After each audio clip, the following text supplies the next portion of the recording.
उत्तराखंड राज्य के एक छोटे से गांव में सुरेश अपनी पत्नी और बेटे के साथ एक छोटी सी झोपड़ी में रहता था। सुरेश के माता-पिता सड़क दुर्घटना में सुरेश के बचपन में ही गुजर गए थे, इसलिए सुरेश के ऊपर बचपन से ही दुखों का पहाड़ टूट पड़ा था। तभी से सुरेश गांव के जमींदार के यहाँ मजदूरी करता है और सुरेश की पत्नी नीतू गांव के सरपंच के यहाँ काम करती है। दोनों पति पत्नी मिलकर खूब मेहनत करते हैं। दोनों के इतने मेहनत करने के बावजूद भी कठिनाई भरा जीवन व्यतीत करते हैं। धीरे धीरे समय बीतता है, गर्मी समाप्त होने लगती है और ठंडी का मौसम शुरू हो जाता है।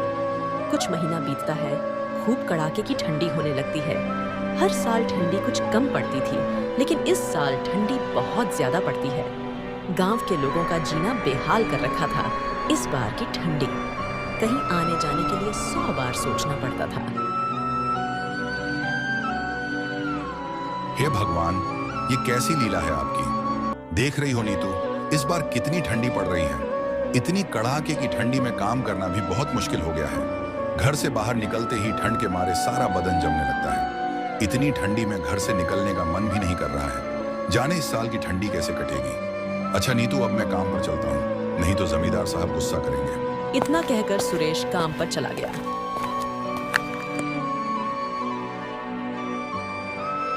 जीतू बेटा, तेरे पापा तो काम पर चले गए, मैं भी अब काम पर जा रही हूँ। मुझे भी बहुत देर हो गई। तू घर का देखभाल करना और अपने घर में ही रहना। इतनी ठंडी में घूमने मत चले जाना, नहीं तो बीमार पड़ जाओगे। मैं जल्द ही आज आने की कोशिश करूँगी। ठीक है माँ, मैं घर से कहीं बाहर नहीं जाऊँगा। बेटा, खाना बनाकर रख दी हूँ, जब भूख लगे तब खा लेना और अपने कमरे में जाकर लेट जाना। अच्छा, अब मैं चलती हूँ। एक बार और बता रही हूँ, टाइम पर खाना खा लेना बेटा। और हाँ, अपने दोस्तों के साथ घूमने मत निकल जाना इतनी कड़ाके की ठंडी में। जीतू को इतना समझाकर नीतू भी काम पर निकल पड़ी। थोड़ी देर में नीतू मुखिया के घर पहुंची। मुखिया जी स्वभाव से बहुत कठोर और निर्दयी था और अलाव के पास खड़ा होकर अपने सेवकों पर चिल्ला रहा था। तभी मुखिया की नजर नीतू पर पड़ी और तभी नीतू के ऊपर चिल्लाते हुए बोला, नीतू, कितनी देर से आ रही हो? तुम्हें नहीं पता कि ठंडी में मेरे घर के लोग जल्दी से काम खत्म करवाना चाहते हैं। लगता है तुम लोग काम की कीमत नहीं समझती हो। सिर्फ तुम लोगों को बिना मेहनत के ही सैलरी चाहिए। मालिक, माफ कर दीजिए, ठंड इतना होने के कारण सो के उठने में लेट हो गई, लेकिन मेरा कोशिश यही रहेगा कि जल्दी जल्दी से सारा काम निपटा दूं। बस बहाने बनाना तो तुम्हें आता है। देखता हूँ तुम कितनी जल्दी काम निपटा दोगी। अगर काम में जरा सा भी लापरवाही हुई तो मैं तुम्हारा हिसाब कर दूंगा। याद रखना, तुम्हारी जगह लेने वालों की कमी नहीं है। मुखिया की यह सब बातें सुनकर नीतू को बहुत दुख हुआ, लेकिन उसकी मजबूरी थी, इसलिए मुखिया की सारी बातें सुन रही थी। कुछ देर मुखिया की बातें सुनने के बाद वह चुपचाप अपना काम करने जा रही थी। तभी वहां मुखिया की पत्नी आ जाती है। क्यों डांट रहे हो नीतू को इतनी ठंड में? ये भी इंसान है, हमारे यहाँ काम करने आई है। आपको थोड़ा सा भी दया नहीं आ रहा है इन सब पर? इतनी ठंडी हो रही है, फिर भी ये काम पर आए हैं। आपको ऐसे नहीं डांटना चाहिए इन सबको। बेचारी ये नीतू अपने बच्चे को घर पर छोड़कर आई है। तुम्हें नहीं समझ में आ रहा है, ये लोग हमारी सहानुभूति का फायदा उठाते हैं। इन्हें समय पर सबक सिखाना चाहिए, नहीं तो ये सब हमारे सर पर चढ़कर नाचने लगेंगे और कोई भी काम ठीक से नहीं करेंगे। यह लोग ऐसे ही ठंडी का बहाना बनाएंगे। गर्मी भर इन लोगों का यही हाल था और ठंडी में भी इनका यही काम है, सिर्फ बहाना बनाना। नीतू ने कुछ नहीं कहा और सिर झुकाकर मुखिया के पास से चली आई और अपने बेटे जीतू के बारे में सोचते हुए जल्दी जल्दी काम खत्म करने में लग गई। लेकिन नीतू के मन में मुखिया के व्यवहार को लेकर आक्रोश बनने लगा। इधर सुरेश ठंड से कांपते हुए जमींदार के खेत में मजदूरी कर रहा है। जमींदार अपने खेतों का काम करने के लिए सभी मजदूरों पर सख्त निगरानी रख रहा है। सुरेश काम सही से कर रहा है या ठंड के बहाने सुस्ताने की कोशिश कर रहा है? मैं मुफ्तखोरी बर्दाश्त नहीं करता। याद रहे, अगर आज मेरा काम पूरा नहीं हुआ तो मैं एक भी रुपया नहीं दूंगा। नहीं मालिक, पूरी मेहनत कर रहा हूँ। आज ठंड बहुत ज्यादा है, इसलिए हाथ पैर जम से रहे हैं, लेकिन आपका काम पूरा करके जाऊंगा। आप चिंता ना करें मालिक। हे भगवान, ये कैसी परीक्षा ले रहे हो? इतनी ठंड मौसम में भी काम करना पड़ रहा है। अगर मैं काम पूरा नहीं किया तो जमींदार साहब मुझे काम से निकाल देंगे, तो मेरे घर का खर्चा कैसे चलेगा? नीतू भी उतना नहीं कमा पाती कि जिससे महीने भर का खर्चा चल जाए। सुरेश के चेहरे पर थकान साफ झलक रही थी। सुबह से ही ठंड में काम करते करते हाथ पैर ठंड से अकड़ गए थे, लेकिन फिर भी काम कर रहा था, क्योंकि उसे अपने बेटे जीतू और अपनी पत्नी नीतू के लिए कमाना था। सुरेश जानता था कि मेहनत ही उनका सहारा है। मालिक, थोड़ा काम बच गया है, कल सुबह आकर वो भी पूरा कर लूंगा। ठंड बहुत बढ़ रही है, अब आप मुझे घर जाने की इजाजत दें। मेरे बीवी बच्चे घर पर इंतजार कर रहे होंगे। नहीं सुरेश, आज का काम पूरा करके ही जाना, नहीं तो कल से मत आना। अगर थोड़ा सा भी काम छूटा तो समझ लेना कि तेरी नौकरी गई। और इतना कहकर सुरेश फिर काम पर लग जाता है। दिन धीरे धीरे ढलने लगा। सुरेश इतनी ठंड में किसी तरह काम निपटाकर लौटने का सोच ही रहा था, लेकिन जमींदार ने उसे और देर तक रोक लिया। सुरेश मन ही मन जमींदार को कोस रहा था, लेकिन उसे कुछ कहने की हिम्मत नहीं जुटा पा रहा था, क्योंकि उसकी मजबूरियों ने उसे चुपचाप करा रखा था। और इधर ठंडी अपने चरम सीमा पर थी। गांव के लोग ठंड से कांपते हुए अपने अपने घरों में अलाव जलाकर बैठे हुए थे। कुछ लोग तो बिस्तर में पड़े हुए थे। अलाव जलाना भी मुश्किल हो गया था, क्योंकि सूखी लकड़ियों की कमी हो गई थी। इस बार की तो ठंडी में गरीब परिवार के लोग और भी दुखी थे। वो 2 वक्त की रोटी भी नहीं जुटा पा रहे थे। गांव का चौपाल, जहां गर्मी के मौसम में लोग बैठकर बातें किया करते थे, अब सूना पड़ा था। ठंड ने हर किसी को घर में कैद कर दिया था। रामदीन, जो अक्सर गांव वालों को इकट्ठा करके कोई ना कोई उपाय बताता था, इस बार वह किसी तरह चौपाल पर पहुंचा। उसने 4-5 लोगों को इकट्ठा करके कहा, बेटा, इस सर्दी के डर से तो हम हाथ पर हाथ धरे बैठ तो नहीं सकते। हमें हिम्मत तो जुटाना पड़ेगा अपने गांव वालों के लिए। अगर ठंड के आगे हार मान ली तो गांव के कई घरों के चूल्हे ठंडे पड़ जाएंगे। लेकिन चाचा, जंगल तक जाने की हिम्मत कौन करेगा? इतनी सर्दी में तो हाथ पैर जम जाते हैं, और इतनी लकड़ियां काटने में तो पूरा दिन लग जाएगा। भाइयों, ये ठंडी बहुत भयानक है। अगर हम सब मिलकर कोई उपाय नहीं करेंगे तो कई लोग इसकी चपेट में आ जाएंगे। हमें कष्ट करके लोगों के लिए लकड़ियां लानी होगी, ताकि हमारे गांव के लोग सही सलामत रहें। अपने गांव वालों के लिए हमें यह कष्ट उठाना पड़ेगा, ताकि हर घर में अलाव जलाने की व्यवस्था रहे। गांव के लोग रामदीन के बातों से सहमत तो हुए, लेकिन डर और परेशानी उनके चेहरे पर साफ झलक रही थी। सब ने मिलकर फैसला किया कि कुछ लोग जंगल से लकड़ियां लाएंगे, जबकि बाकी लोग अलाव जलाने के लिए मिट्टी और पत्थरों की व्यवस्था करेंगे। लेकिन गांव वालों को अंदाजा नहीं था कि आने वाले दिनों में ठंड के साथ साथ और भी बड़ी मुसीबत उनका इंतजार कर रही है। रामगढ़ की यह सर्दी केवल मौसम की मार नहीं थी, बल्कि एक बड़ा इम्तिहान लेकर आई थी। सुरेश के घर लौटने के बाद नीतू ने उसे जीतू के तबीयत के बारे में बताया। जीतू की यह हालत देखकर सुरेश मन ही मन सोचने लगा, हे भगवान, मैंने आपके साथ क्या गलत किया है जो आप हमारे साथ ऐसा कर रहे हैं? इतनी कड़ाके की ठंडी में जीतू को कहां लेकर जाऊं? किस डॉक्टर को दिखाऊं? मेरे पास इतने पैसे भी नहीं हैं। हे भगवान, मैं क्या करूं? सुरेश इतना सोचने के बाद अपनी पत्नी से कहता है, नीतू, अब लगता है कि ठंडी बर्दाश्त के बाहर हो गई है। घर में अलाव जलाना भी जरूरी हो गया है, लेकिन सूखी हुई लकड़ियां कहां से लाऊं? महीने बीतने वाले हैं, लेकिन अभी तक सूर्य देव का दर्शन भी नहीं मिला। और तो और जमींदार ने इतनी देर तक काम कराया कि लकड़ियां लाने का समय तक नहीं मिला। सुनिए जी, मैंने सोचा था कि मुखिया जी से कुछ मदद मांग लूं, लेकिन उससे पहले मैं उनसे कुछ कहती, वो मुझ पर ही गुस्सा करने लगे। उन्होंने मेरी हालत तक नहीं देखी। जैसे ही काम पर पहुंची, सिर्फ चिल्लाने लगे। नीतू, ये सब बड़े लोग हैं, हमारी परेशानी से उन्हें कुछ लेना देना नहीं है। और इन सब जमींदारों के लिए हमारी तकलीफों से क्या मतलब है?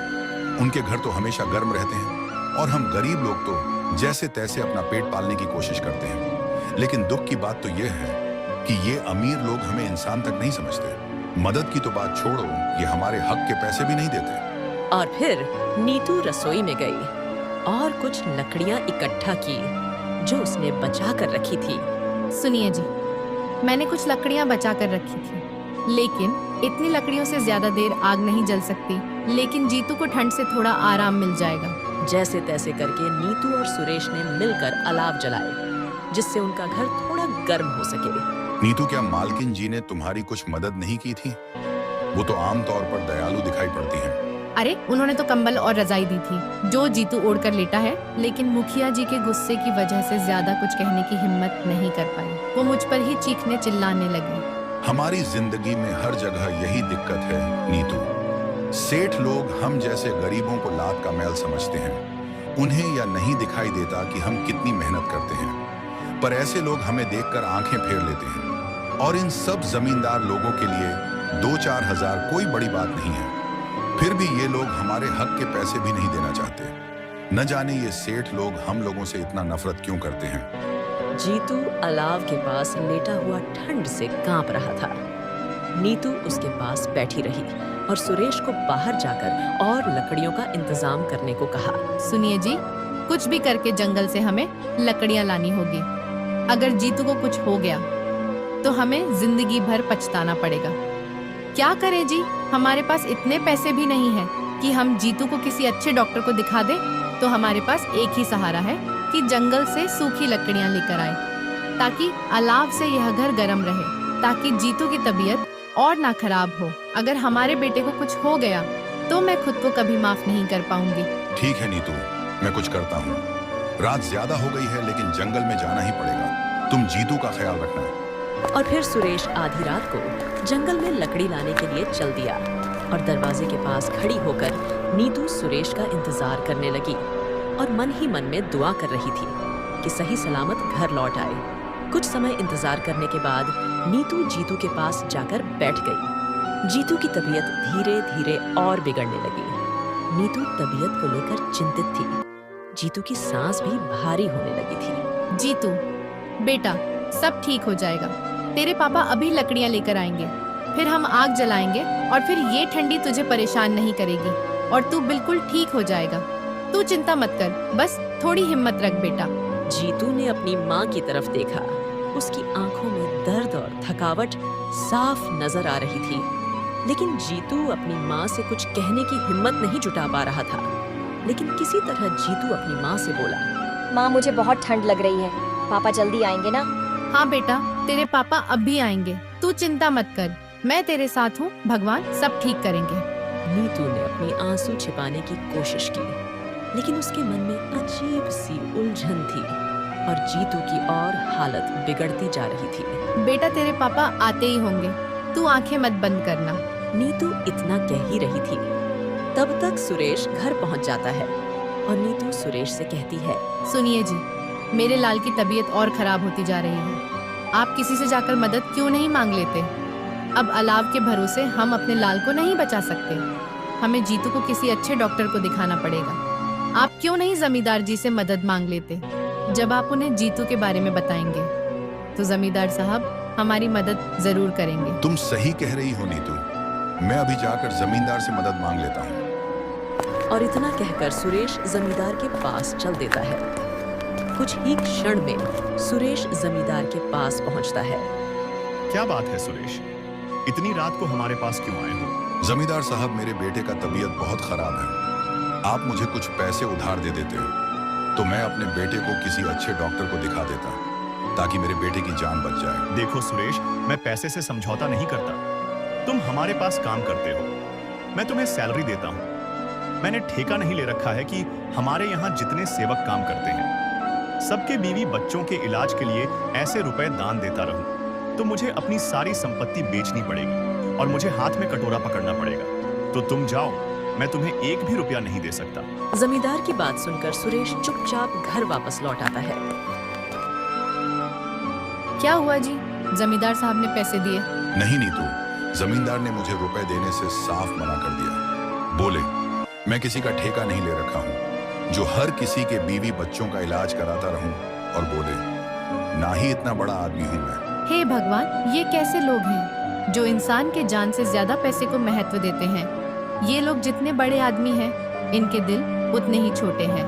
नीतू, तुम एक बार मुखिया जी की पत्नी से जाकर कहो, वो बहुत ही नीक स्वभाव की है, वो तुम्हारी मदद जरूर करेगी। मैं जीतू के पास बैठा हूँ, तुम जाकर एक बार उनसे मदद मांग कर तो देखो। ठीक है जी, मैं जाकर देखती हूँ। वैसे तो मेरा हृदय नहीं कह रहा है किसी से मदद मांगने के लिए। जमींदार ने तो जवाब दे ही दिया है। मुझे डर लग रहा है कहीं मालकिन भी जवाब ना दे दे। लेकिन बात मेरे बेटे जीतू की है, इसीलिए मैं मालकिन से जरूर मदद मांगने के लिए जाऊंगी। और फिर नीतू इतनी ठंडी में किसी तरह मुखिया के महल में पहुंचती है और मालकिन को आवाज देती है। मालकिन आवाज सुनकर बाहर आती है और नीतू से पूछती है, क्या हुआ नीतू, इतनी रात को मुझे क्यों बुला रही हो? कोई समस्या है क्या?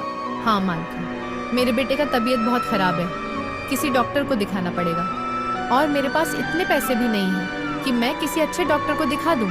इसीलिए आपसे कुछ मदद मांगने आई हूँ। नीतू तुम घबराओ मत, मैं अभी पैसे लेकर आती हूँ। मालकिन अपने कमरे में जाती है और 1000 रुपए लेकर आती है और नीतू को दे देती है। बहुत बहुत धन्यवाद मालकिन, आपकी वजह से मेरे जीतू की जान बच जाएगी। मैं आपकी यह एहसान कभी नहीं भूला पाऊंगी। ये कैसी बात कर रही हो नीतू? जीतू मेरा भी बेटा है। अच्छा अब तुम जल्दी घर जाओ और जीतू को कल सुबह किसी अच्छे डॉक्टर को दिखाना। कुछ ही देर में नीतू अपने घर पहुंची। क्या हुआ नीतू, मालकिन ने कुछ पैसे दिए क्या? हाँ जी, मालकिन ने 1000 रुपए दी हैं और बोली है किसी अच्छे डॉक्टर को दिखाना। नीतू, आज मालकिन ने हमारे ऊपर बहुत बड़ा एहसान किया है, भगवान उनको हमेशा सुखी रखे। नीतू तुम भी थक गई होगी, जाकर जीतू के पास लेट जाओ, हम कल सुबह डॉक्टर के पास चलेंगे। अगली सुबह होती है, खूब कड़ाके की ठंडी पड़ती है, चारों तरफ कोहरा ही कोहरा नजर आता है। लेकिन किसी तरह सुरेश और नीतू अपने बेटे जीतू को हॉस्पिटल पहुंचाते हैं। कुछ समय बाद डॉक्टर आते हैं। क्या हुआ इस बच्चे को? डॉक्टर साहब, ठंड लग गई है मेरे बेटे को, 2 दिन से बहुत बीमार है। किसी न किसी तरह आप मेरे बेटे को ठीक कर दीजिए डॉक्टर साहब। बड़ी उम्मीद लेकर आपके पास आई हूँ। ठीक है, मैं दवा देता हूँ, घर जाकर खिला देना, कल सुबह तक ठीक हो जाएगा तुम्हारा बच्चा। जी डॉक्टर साहब। डॉक्टर को दिखाकर जीतू और उसके मम्मी पापा घर पहुंचते हैं। नीतू जीतू को दवा खिलाती है। अगली सुबह होती है, जीतू पहले की तरह बिल्कुल स्वस्थ हो जाता है। जीतू को स्वस्थ देखकर सुरेश और नीतू के जान में जान आती है और फिर तीनों खुशी खुशी रहने लगते हैं।